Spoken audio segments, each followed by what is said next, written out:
The mockery of peace, the chamber of the Galactic Council, was a place of shining stone and tall glass towers, a hall built to remind every visitor of the galaxy's order. Thousands of alien delegates sat in circles, their colors and shapes glowing. Under the cold lights, they had gathered for one reason, to discuss peace. Or at least, that was what the message had said. In the center, a single human stood. Ambassador Daniel Howell. He wore no armor, no weapon, only a dark suit with Earth's crest stitched on the chest.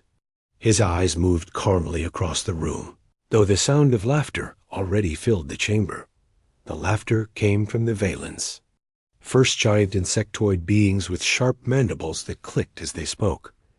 Peace with the humans? One of them said, voice buzzing like broken wires. They are nothing. They are children with toys, scratching at the stars. The laughter spread. The Zelari, with their glowing silver skin, leaned back in their chairs and smirked. Humans? Peace? They should be begging for mercy, not sitting at our table. Their words echoed like music, but their tone cut like knives. Daniel stood silent. His hands rested behind his back, his posture straight. He did not answer them. Yet, the council floor shook lightly as another species, the Dravok, pounded their heavy tails in amusement. They were reptilian, massive, their scales thick like armor. We have fleets that could cover Earth's skies, one of them rumbled, his deep voice making the room vibrate. What do humans have? Metal cans that barely float in space. The chamber roared with laughter now. The sound was cruel, sharp, endless. Some delegates pointed at Daniel, mocking his stillness. Others whispered words of insult. But Daniel's face did not change. His eyes stayed steady, his breath calm. When the laughter began to die, he finally spoke. You asked for peace? He said in a steady voice. The chamber grew quieter, curious. At his calm tone, Earth came here because we believed you meant those words. Peace? One of the Zelari sneered, eyes glowing brighter. Yes, peace for us, submission for you. The crowd laughed again, a cruel chorus. Daniel let the sound pass. Then, with a small tilt of his head, he spoke louder. You laugh at us. You call us weak. But I will tell you something. His voice carried through the chamber, firm and unshaken. There is a rule in this galaxy. A rule older than your laughter. A rule that you all know. Do not cross humanity. The room stilled for a heartbeat. Then laughter burst out again, louder than before. The Valens clattered their mandibles until sparks flew. The Dravak slammed their tails against the floor, shaking the seats. The Zelari leaned forward, their voices dripping with mockery. Do not cross humanity? One of them repeated, as if the phrase itself was a joke. What power do you think you hold, human? What weapon? What secret? Daniel only smiled faintly. It was not a smile of joy, but one of quiet certainty. He stepped forward, his voice cutting through the noise like a blade. You will hear it soon, he said. His eyes moved slowly across the council, meeting every gaze that mocked him. The sound. When you hear it, you will understand. The council chamber fell into a strange silence. The laughter had died, though no one could explain why. Perhaps it was the calm in Daniel's eyes. Perhaps it was the weight in his words. For the first time, a shadow of unease touched the delegates. But then the Dravak leader broke the silence. With a low chuckle. The sound? He mocked. Do humans now fight with noise? The laughter began again, though less certain this time. Some voices cracked. Some eyes glanced at one another. Uncertain. Daniel did not laugh. He simply stood, tall in the center of the storm, a lone figure surrounded by jeers. His words lingered in the air, quiet but sharp. When the sound comes, he said, his tone colder now, you will remember this day, and you will remember who warned you. The chamber lights flickered for a moment, though no one knew why. Delegates shifted in their seats. The laughter tried to rise again, but it no longer carried the same power. Daniel Hall stood silently, waiting, as if the future itself was already on its way. And though they still mocked him, a seed of fear had been planted in every heart present. The council's arrogance, the silence did not last. The momentary unease passed, swept away by arrogance that had grown for centuries. One after another, alien voices rose again, dismissing Daniel's warning like the whisper of a child. The Dravok slammed their tails in rhythm, a heavy drum of defiance. "You humans speak of sound," the reptilian leader growled, showing rows of jagged teeth. "But sound cannot break our ships. Sound cannot crush our fleets. You are dust beneath our claws." The Zelari leaned forward, their silver skin shining in the glow of the chamber lights. One of them smirked. "Perhaps the humans have found a new toy? A whistle to frighten children? How very primitive."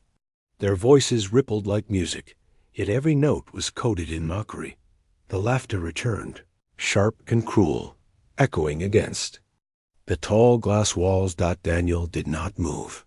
His hands still rested behind his back. His expression remained calm, though his eyes carried something the delegates could not understand, something colder than their arrogance, sharper than their pride. "Arrogance is easy when you believe you cannot fall," Daniel said, his voice steady. "But Earth has lived under that shadow before. Others thought we were too small, too weak. They thought we would bow. And every one of them learned the same lesson." The Valens hissed and clattered their mandibles in annoyance. "Lesson?" Their leader spat, its voice vibrating like static. "What lesson? That humans scream when burned? That humans break when crushed?" Daniel's eyes narrowed, but he did not raise his voice.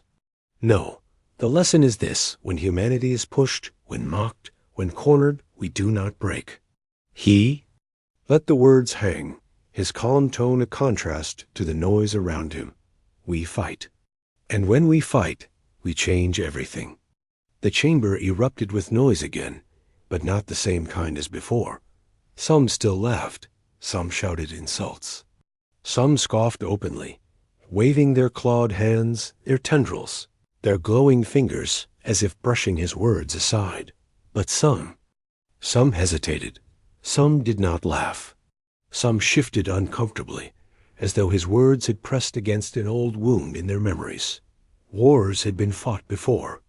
Empires had risen and fallen. And in each story, the name of Earth had begun to echo louder. The council chair, a being of pure light wrapped in golden armor, finally spoke.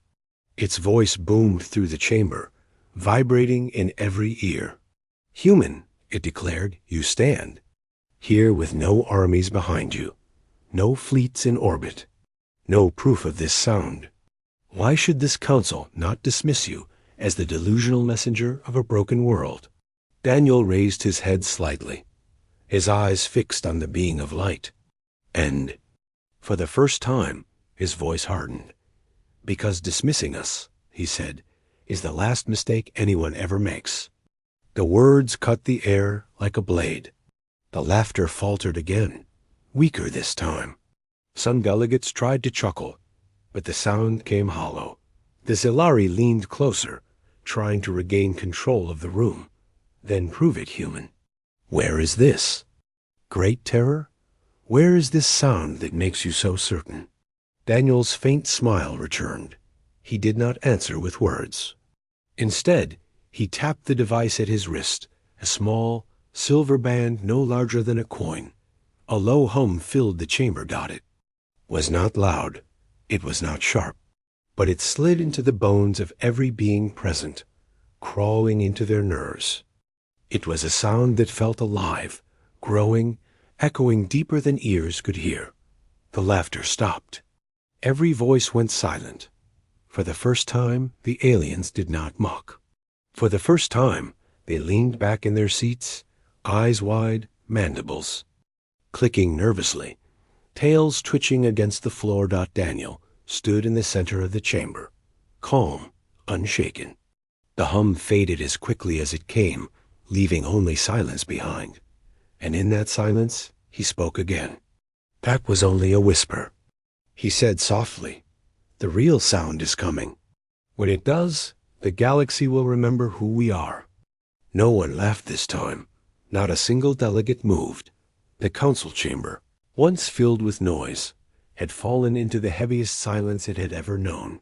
The first echo of fear, the silence in the council chamber, felt heavy, like a storm about to break. The hum Daniel had played was gone, but its shadow stayed inside every chest. Delegates shifted in their seats. Tails twitched. Mandibles clicked. Silver eyes dimmed.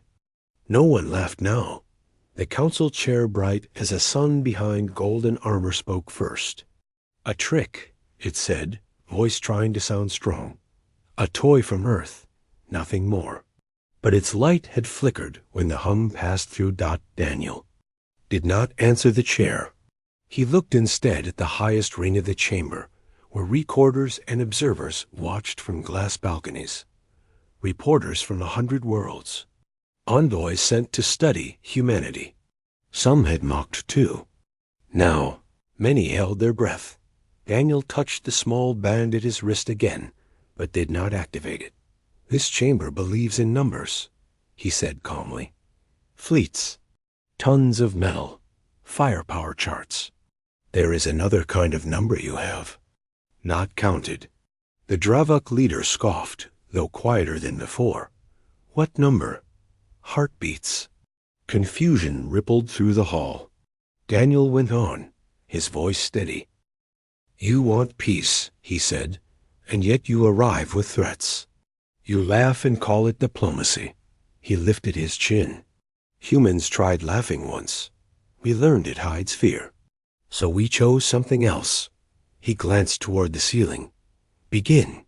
Nothing happened at first. Then the floor trembled. It was faint.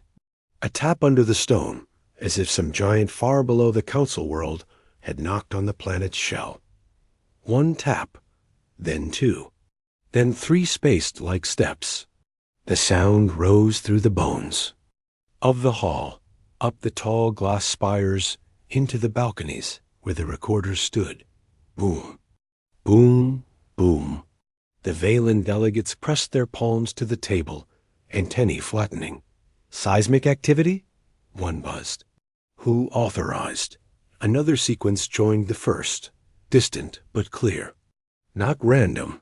A rhythm, heavy, old, the kind of beat that made breath fall into time and blood move faster. Boom. Boom. Boom. Boom. The chamber's lights shivered. Not from damage, from resonance. The glass towers sang a low note, far below hearing, felt across skin, across nerves. The chair turned sharply. "Security. Investigate the source." A guard's voice came back, thin with unease. "Source is everywhere, counselor. Not local. Broadcast is planetary. The voice broke. "It's in the sky." A holomap flickered to life above the floor. The council world appeared, wrapped in a faint blue, net orbitals, satellites, public beacons. One by one, their icons changed color, taken over by a single signal. The rhythm pulsed through the map. With each pulse, a ring lit around the world. Boom. Another ring. Wider. Boom. Another. Wider still, echoing into orbit, then into the system's far edge. A Zelari envoy stood too fast, chair scraping. "Turn it off." "It's not ours to turn." "Off," Daniel said softly. "You asked for the sound. You will hear it." The Dravok leader tried to laugh and failed. "A drum? This is your true sound? A child's game?" Daniel's eyes did not leave the map. "Not a drum. A signal. A promise." The balcony doors slid open. More observers pressed inside, faces pale. An aide nearly stumbled down the steps, breathless. Council reports from outer districts. Military barracks have halted drills. Civilians have left marketplaces. People are standing still. Why? The chair demanded. They say the sound won't let them walk. The beat grew stronger. It did not roar. It did not scream. It simply arrived everywhere at once. In stone, in metal, in the small spaces between heartbeats. Delegates felt their own pulses begin to match it without consent. Even the chairs. Golden armor hummed in time, betraying the body within. Boom. Boom. Boom. Daniel finally lifted his gaze to the high camera ring. Transmit. You will not, the chair snapped. We already are, Daniel replied. To the whole sector. The central display split into a grid cities, deserts, oceans, orbital farms. On every feed, the same scene repeated. Crowds turning toward the sky, hands lowering, mouths closing. The rhythm filled open air and quiet rooms alike. On a Dravok garrison world, soldiers stilled mid-march. On a Valen hive spire, workers froze on webbed bridges, mandibles held open in shock. On a Zalari pleasure moon, music died as the house. Lights dimmed to match the beat. A whisper rippled through the council. It's in our worlds, too. Daniel spoke so quietly, the room had to lean forward to hear. You laughed when we said peace. You expected us to beg. You brought the math of fear and called it order. He let the next pulse roll through the chamber. But you forgot the first law we learned when the dark came for us. The chair's voice thinned. What law? That if you cannot hear your own heartbeat over the noise, Daniel said, you will not survive the night. He slid his thumb across the wristband. The rhythm shifted subtle, deeper, as if the floor itself had taken a breath. Beneath the council table, the stone glowed with thin, pale lines, a pattern unfurling. Some recognized it from human archives. Most did not. Enough, the chair commanded, light flaring. Security. Doors stayed closed, not locked, simply not opening. The guards tried the panels again and again, movements slowing as the rhythm pressed against their breath. A Valen hissed, voice breaking. What is this, human? Daniel looked at the pattern brightening under their feet. Memory, he said. Ours, not yours. In the upper grid, a new feed appeared. Earth. The clouds over the Atlantic parted in a spiral, as if some giant hand had drawn them aside. From orbit, a faint ring lit in the ocean, and another, larger, each beating in time with the Council Hall .boon .earth. Single quotes S cities responded lights dimming and brightening in waves, not random. Coordinated. The planet itself seemed to pulse. With the signal, delegates forgot to breathe. The first scream did not come from fear. It came from recognition. An old Dravok veteran had gone pale, scales quivering. I've heard it, he whispered. On the night, our siege ships burned above the rim. We thought it was a weapon we could not find.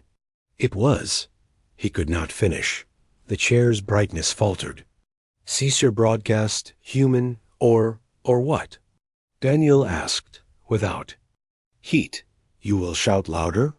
The room's microphones captured something new, faint at first, then growing within the rhythm. Not many voices, not a choir. A single chant, carried by distance and steel, layered into the beat like a thread, through cloth. It did not use words any alien knew, yet every delegate understood it because of how their skin prickled when they heard it. The sound of marching, not boots, not metal. A decision. The Valen leader's mandibles scraped each other. Where? Is that coming from? From us, Daniel said. From ships you can't see. From people you thought would beg. He let the chant rise one measure more. We asked for peace. That offer remains. But if you bring mockery and threat again, he looked not at the chair, but at the thousands watching beyond the glass. Then the sound you hear now will be the quietest it ever is. The beat held, steady as a heart that refuses to stop. In the high gallery, a young reporter's recorder slipped from numb fingers and struck the floor with a sharp, lonely click. The entire chamber flinched at the tiny noise. Daniel lowered his hand. The wristband dimmed. The rhythm did not stop. That it had left the device behind, that it now lived in the city, in the sky, in the waiting systems beyond the council's reach and echo. Set loose to remind listeners what it felt like to stand before something that would not bow. For the first time since the meeting began, Daniel smiled without any cold in it. "Now," he said, "shall we speak of peace?" The chair did not answer. No one did. Only the sound replied, rolling outward, patiently, as if it had all the time in the world. The echo that shook the stars. The chamber did not breathe. Not one being moved. The council's mighty banners hung, stiff in the air, trembling as if afraid to fall. The rhythm kept flowing. Boom. Pause. Boom, boom, carrying through walls, through glass, through skin and bone. Above the world, the human ships remained like silent blades, orbiting without a word. They did not fire. They did not threaten. But their stillness was heavier than any weapon the galaxy had ever seen. The golden chair of the council leaned forward, light dimming, voice no longer booming but thin. "Human, what do you intend?" Ambassador Daniel Hale did not answer right away. He let the silence sit. He let the rhythm do the speaking. When he finally lifted his voice, it carried not anger, but certainty. "You called us primitive. You mocked our peace. You thought we had nothing to offer but surrender. Yet here we stand, not with blades, not with fire, but with sound. A sound that even your fleets cannot silence. This is humanity's answer." The Dravok commander slammed a clawed fist on the table, trying to shatter the fear. His voice cracked as he roared, "Tricks! Illusions! Our fleets, your fleets," interrupted a Valen tech, voice shaking, "are not responding. Weapons offline. Crews refusing orders. Sir, they are singing." Gasps broke through the chamber. On the screens, the feeds shifted. Alien. Soldiers standing beside their ships, their mouths open in strange, awkward echoes of the rhythm. It was not their culture, not their song, but still, they tried. They hummed. They tapped their claws, their tails, their mandibles. Some wept as if something long buried had touched them for the first time. The Solari delegate's smile was gone. His voice quivered. "This is impossible. Sound cannot do this." Daniel's gaze sharpened. "You do not understand because you have never lived as we have lived. You fight wars with fleets. We fought wars with nothing but our own hearts. This rhythm is older than steel, older than flame. It is the sound of survival when nothing else was left." Boom, pause, boom dash, the chamber floor groaned. Fine cracks spread wider. The lights flickered. But it was not destruction, it was pressure. The weight of something deeper than technology. A young envoy, scaled and small, whispered what no one else dared. "It feels like it is choosing for us." "No," Daniel corrected softly, eyes glinting. "It is not choosing. It is reminding. The choice is still yours." Then the great screen in the chamber shifted once more. This time, no feeds. No random images. Just a single view. Earth, blue and green, fragile and whole, turning slowly in the black dot, and from Earth itself, another layer of sound rose. Not drums, not echoes, voices, billions of voices. Singing not in one language, but in many. Rough, uneven, beautiful. The council chamber shook not with violence, but with awe. Some covered their ears, unable to bear it. Others leaned forward, unable to look away. The golden chair dimmed to its weakest glow. Daniel raised his hand toward the screen. His voice was steady. You asked for peace. We gave it. You laughed. Now you hear our true sound. This is not a threat. It is a truth. You will not laugh asterisk. Again, silence followed.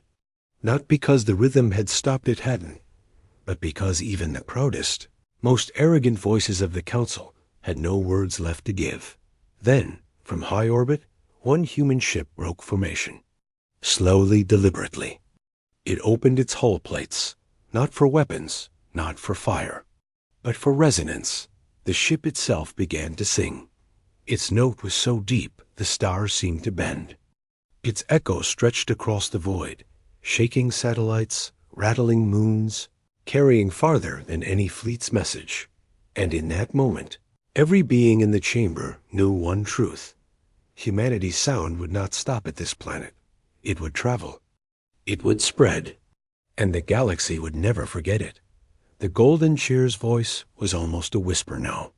And if we refuse peace?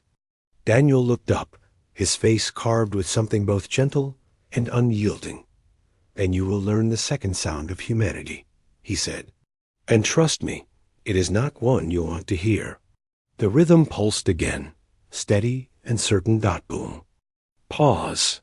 Boom dash boom dot, and far above, more human ships turned their hulls toward the stars. A fracture in the council chamber was breaking. Not from bombs, not from guns. From silence. Every delegate sat frozen, eyes wide, bodies stiff. The golden chair, once a blinding beacon of authority, flickered like a dying ember. For the first time in centuries, the chamber no longer belonged.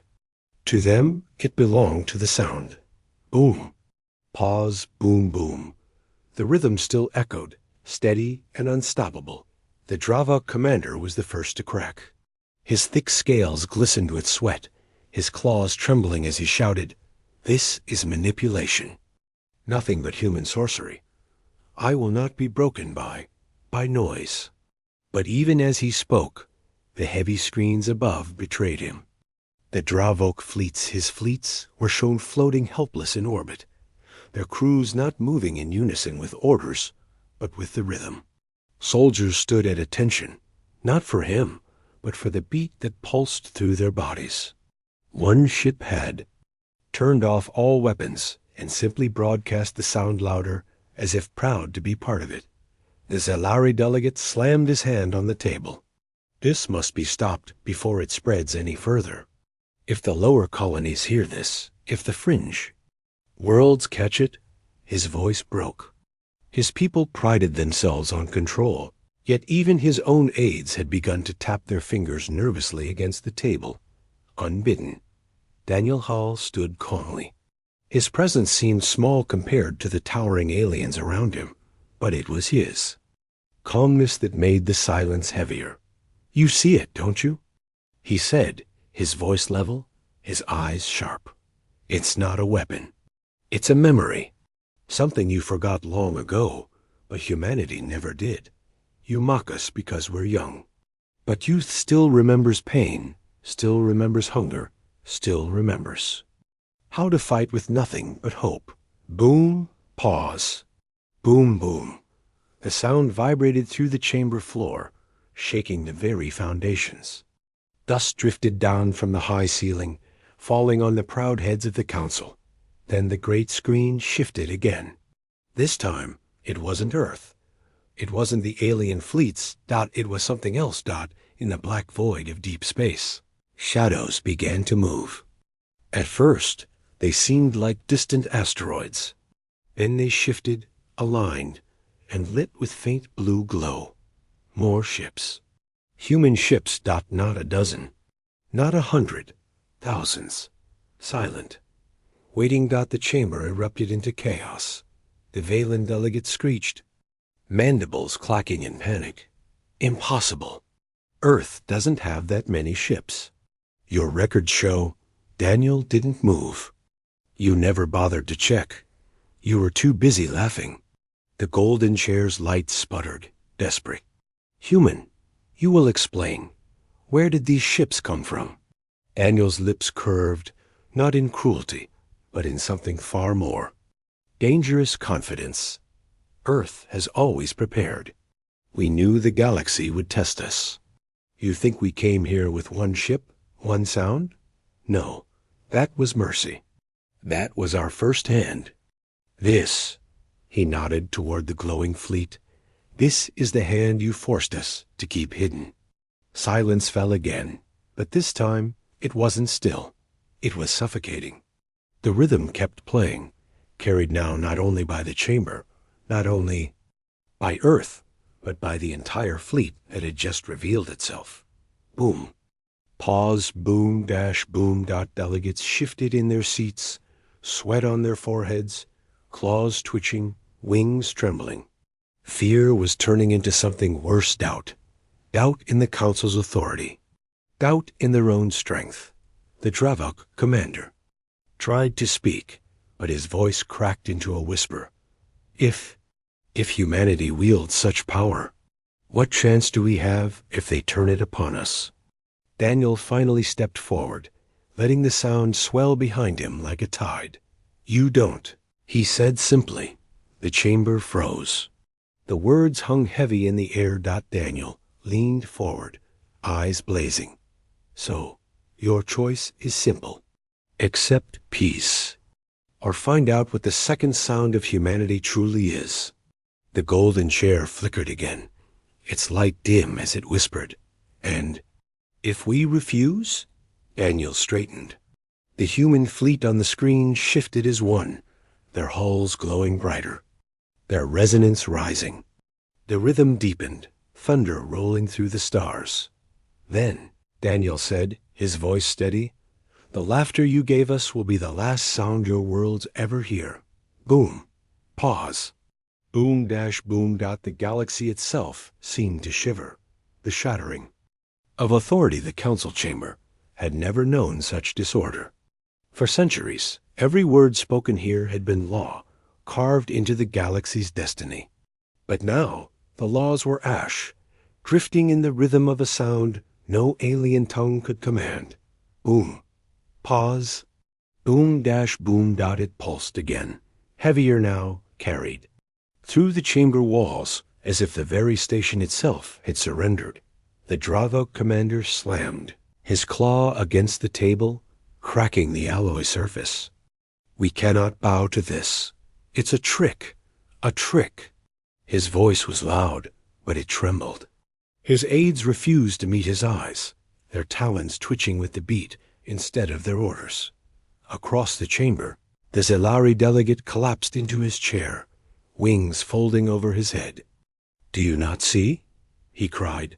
It's already over. The people will hear it, and once they hear it, they will choose. Not us. Not the council. Humanity. Gasps filled the room. The word choose was poison in this place. The council had always decided the galaxy had never been given choices. But the sound had cracked the illusion. It wasn't a command.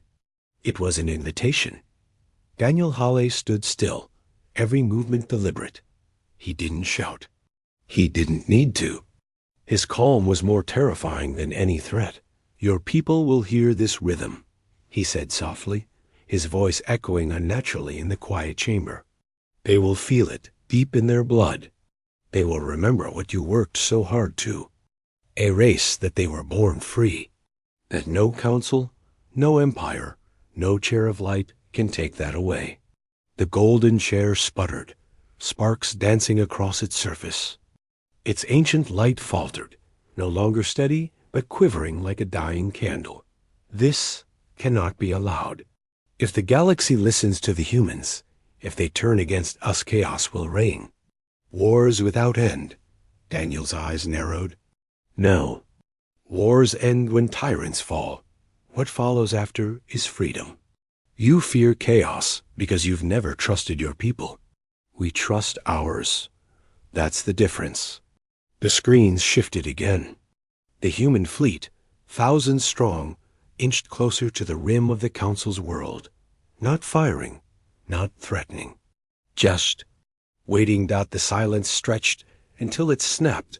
The Valen delegate always proud, always mocking, suddenly fell to his knees. His mandibles clicked in submission as he pressed his head to the cold floor. Enough. We cannot fight this. Humanity has already won. I will speak for peace. The chamber erupted. Some shouted in outrage, others in relief. One by one, factions split apart. Some begged for surrender. Others whispered of rebellion. The unity of the council fractured like glass struck by a hammer dot, and through it all, the rhythm played dot boom, pause, boom boom. The Dravok commander roared, drawing a blade from his side. He pointed it across the table at Daniel. If your people want war, human, I will give it to them. His voice cracked, but the rage in his eyes burned. Daniel didn't flinch. He simply tilted his head, listening as the sound swelled again, rolling like thunder over the galaxy. You don't understand, he said quietly, his voice carrying more weight than the roar of warships. This isn't the sound of war. This is the sound of unity. It's not just ours anymore. Look. The chamber screens shifted again, this time showing alien worlds. Not Earth, not human colonies. Alien streets, alien skies. Across dozens of planets, ordinary people, slaves, workers, forgotten voices were marching. Not with weapons, with the sound, stomping feet, beating hands. Drums made of whatever they could find. The council chamber froze as they watched entire worlds rise. In rhythm, the Zalari delegate whispered in horror. It's spreading. Daniel's gaze hardened. Not spreading, awakening. And for the first time in living memory, the golden chair had no reply. Its light flickered and dimmed. The council was breaking. Humanity hadn't just brought a weapon. They had brought the truth. Boom. Pause. Boom dash boom got the sound of the galaxy changing. The sound that changed everything. The council chamber trembled. Not from weapons, not from fire, but from the echo of millions who had found their voice. The rhythm thundered through every system alien. Cities, slave quarters, even royal palaces. Boom. Pause. Boom boom. The sound was no longer just human. It was alive in every species, carried on every broadcast, every whisper, every breath. It was unstoppable. The golden chair, the ancient symbol of the council, flared weakly one last time, its voice breaking. You cannot let them choose. If they choose, the order ends. The galaxy will fall apart. Daniel Howell stood, the center of the chamber, his hands clasped calmly behind his back. His voice was steady, low, yet every corner of the chamber carried his words. No, he said, his eyes locking on the trembling light. The galaxy won't fall apart. It will stand for the first time. You ruled through fear. We lead through trust. That's the difference. The Dravok commander, still holding his blade, faltered. His hand shook, not from weakness, but because the sound was inside him too. His heart beat with it. His soldiers would not obey him. They were already listening to something greater. One by one, delegates began to fall silent. The shouting stopped. The arguing died. They all stared at the screens, where entire populations, alien, human, hybrid, marched together in rhythm. Not nations, not empires. Just people. The Zalari delegate rose slowly, wings quivering. The council is finished, he whispered. The people have chosen. Humanity has rewritten everything. The golden chair gave a final flicker, its light sputtering before going dark.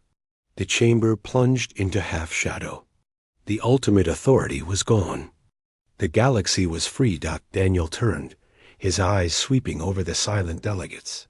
You laughed when we spoke of peace. You mocked us when we asked for trust. You ruled as if no one else mattered. But now you've all heard it. You've all felt it. The sound doesn't belong to humans anymore. It belongs to everyone, and no one can take it back. His words landed like a final strike. The weight of centuries shattered. Across the galaxy, the rhythm rolled on. Farmers in dust worlds beat it on their tools. Children in neon-lit streets stomped it on the ground. Soldiers on battlefronts laid down their weapons, joining the pulse instead of the command. Boom. Pause, boom dash boom, dot. It wasn't just a sound now. It was a promise. The Dravok commander dropped his blade. It clattered against the chamber floor. His head lowered in defeat. "What do you want from us, human?" he asked, voice hollow. Daniel paused, his expression unreadable. Then he answered with quiet steel. "Not your surrender. Not your fear. Only this never again will one chair decide for all. Every world, every voice will have a say. That's the new law." Silence followed. And then, slowly, impossibly, applause began. First one, then another, then all. Not forced, not commanded, but chosen. The galaxy had changed, not with guns, not with fleets, but with the sound of freedom. That Daniel stood still, listening to the rhythm echo across the stars. A faint smile touched his lips. "Remember this moment," he said softly. "The day the council mocked us, and the galaxy answered with us." The chamber shook again with the thunder of millions. Boom. Pause. Boom dash boom. The sound of humanity. The sound of unity. The sound that changed everything.